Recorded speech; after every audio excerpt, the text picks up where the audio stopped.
ሁኔታውን በተመለከተም ባስፈጻሚው ላይ በቂ ክትትልና ቁጥጥር አለ እንዲህ እየተባለ ነው። ይስማማሉ? እስኪ እናዳምጠው።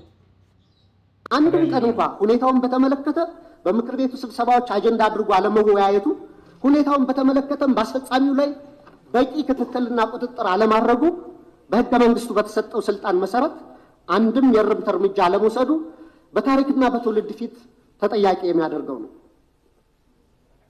የተከበሩ አፈ ጉባኤ፣ ክቡር ጠቅላይ ሚኒስትር፣ ከላይ ያለውን የሀገሪቱን ነባራዊ ሁኔታ የተመለከተ ረጅም ትችት ያቀረብኩት ለጥያቄ መቅድም እንዲሆነኝ እንጂ መቼም ብልጽግና ስለ ሀገራዊ ችግሮቻችን አላይም፣ አልሰማም፣ አልናገርም ካለ ውሎ ማደሩ ጠፍቶኝ አይደለም።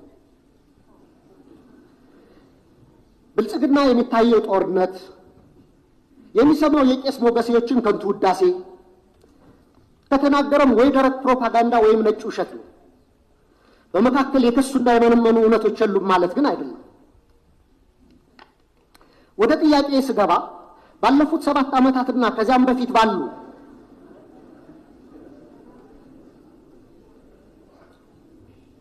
አስርት ዓመታት በኢትዮጵያ ውስጥ በተለይም በአማራ፣ በኦሮሚያ፣ በአፋር፣ በትግራይ፣ በደቡብ፣ በቤንሻንጉል ጉሙዝ፣ በጋምቤላና በሌሎችም አካባቢዎች ለተፈጸሙ ሰፊ የሰብአዊ መብት ጥሰቶች ግሮስ ሂውማን ራይትስ ቫዮሌሽንስ፣ በሰብአዊነት ላይ ለተፈጸሙ ወንጀሎች ክራይም አጌንስት ሂውማኒቲ፣ የጦር ወንጀሎች እንዲሁም የዘር ማሳሳትና የዘር ማጥፋት ወንጀሎች መፈጸማቸውን መንግስቱ እውቅና የማይሰጠውና ኃላፊነት የማይወስደው እንዲሁም ገለልተኛ ዓለም አቀፍ ምርመራዎች እንዲካሄድ የሚደረጉ ጥሪዎችን የሚያጣጥለው ለምንድን ነው?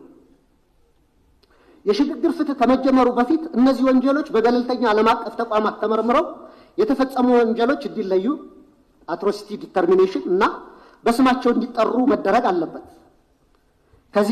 ከዛም ጥፋት ፈጻሚዎችን ለፍርድ ማቅረብና ተጎጂዎችን መካስ ወዘተ የሽግግር ፍትህ ሂደቱ አካል እንዲሆኑ ሊደረግ ይችላል።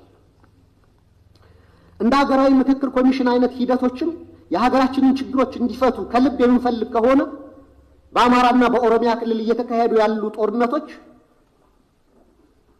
አውዳሚ ወንድማማች ጦርነቶች በአስቸኳይ እንዲቆሙ ሳይለንሲንግ ዘገንስ መደረግ አለበት።